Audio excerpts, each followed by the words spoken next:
असं वाटतं की जैन समाज अतिशय शांत असा समाज आहे आणि त्याच्यात अतिशय विद्वान असे अनेक चेस्ट फिजिशियन देखील असतील आणि मला असं वाटतं की याचा वाद न पेटवता त्यांच्याच समाजाच्या लोकांनी जैन मुनींना जर समजावलं की बाबा याच्यामुळे अनेक चेस्ट रिलेटेड इन्फेक्शन्स होतात हे खरं आहे आणि याच्यात म्हणजे आपण म्हणतो बॅक्टेरियल फंगल ही दोन्ही प्रकारची इन्फेक्शन्स होतात.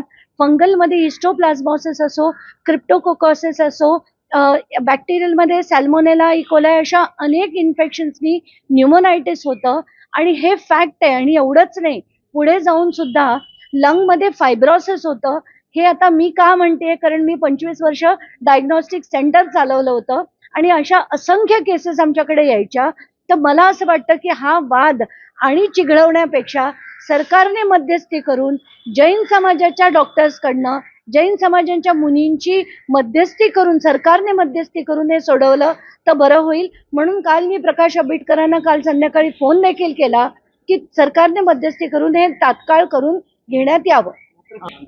नाही, कसं आहे की मला असं वाटतं काही परंपरा रूढी ज्या असतात त्या काही चुकीच्या सुद्धा असू शकतात, जिथे आपल्याला पक्षांना जगवणं पण गरजेचं आहे पण त्याचप्रमाणे माणसांना पण जगवणं गरजेचं आहे. तर आत्ताच्या घटकेला त्या समाजाला याची सगळी माहिती नसावी म्हणून त्यांनी असा आक्रमक पवित्रा घेतला. ज्या वेळेस त्यांना त्यांच्याच समाजातील लोक समजवतील आणि चेस्ट फिजिशियन संपवतील हे सगळं प्रकरण मिटेल याच्यात काहीच शंका नाही. सरकारी बंगला जेव्हा ते वापरत होते पहिल्यांदा धनंजय मुंडे म्हणाले की माझं मुंबईत घर नाही आणि मला तब्येतीमुळे आणि मुलीच्या शिक्षणामुळे मुंबईत राहणं गरजेचं आहे. तेव्हा देखील आपण म्हटलं होतं की त्यांनी घर भाड्यावर घेऊन राहावं, पण कायद्याप्रमाणे त्यांना सातपुडा बंगला हा खाली त्यांना करणं भाग आहे, क्रमप्राप्त आहे.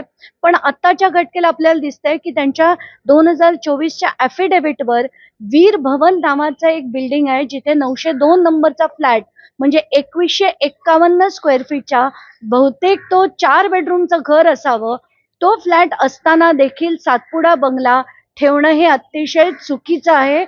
मी आज एक लीगल नोटीस सरकारला पाठवणार आहे की कुठच्याही पद्धतीने म्हणजे जर ते खाली करत नसतील आणि 46 लाखाचं आतापर्यंत थकबाकी असलेलं त्यांचं जे दंड आहे तो देखील त्यांच्याकडनं आकारण्यात यावा आणि तातडीने त्यांची रवानगी त्यांच्या घरी करण्यात यावी. 48 तासात त्यांनी ते घर खरं तर खाली केलं पाहिजे. झालं. मात्र एकीकडे मराठा समाजाने मीरा रोडमध्ये शांतताप्रिय आंदोलन करत असताना पोलिसांनी लाठीचार्ज केला, गुन्हे देखील दाखल केले. मात्र एवढं सगळं इथे पालिका कर्मचारी पोलिसांना गुन्हा दाखल झाला नाही. आता मला कसं आहे की मला असं वाटतं ज्या विचारांनी आपण हे प्रकरण सोडवू शकतो तर विचारांनीच ते सोडवावं. त्या समाजाला कुठेतरी असं वाटतंय की आमच्यावर पॉलिटिकली आणि आत्ताच्या निवडणुका येत आहेत म्हणून हे लादलं जात आहे की काय, अशी भावना त्यांची झाली आहे. म्हणून त्यांनी तो आक्रमक पवित्रा घेतला आणि तिथे जी धक्काबुक्की झाली अतिशय दुर्दैवी आहे. आणि मला असं वाटतं सगळं प्रत्येक समाजाने याच्यावर विचार करून अतिशय शांतपणे असे निर्णय घेणं गरजेचं आहे. महाराष्ट्र एबीपी माझा, उघडा डोळे बघा नीट.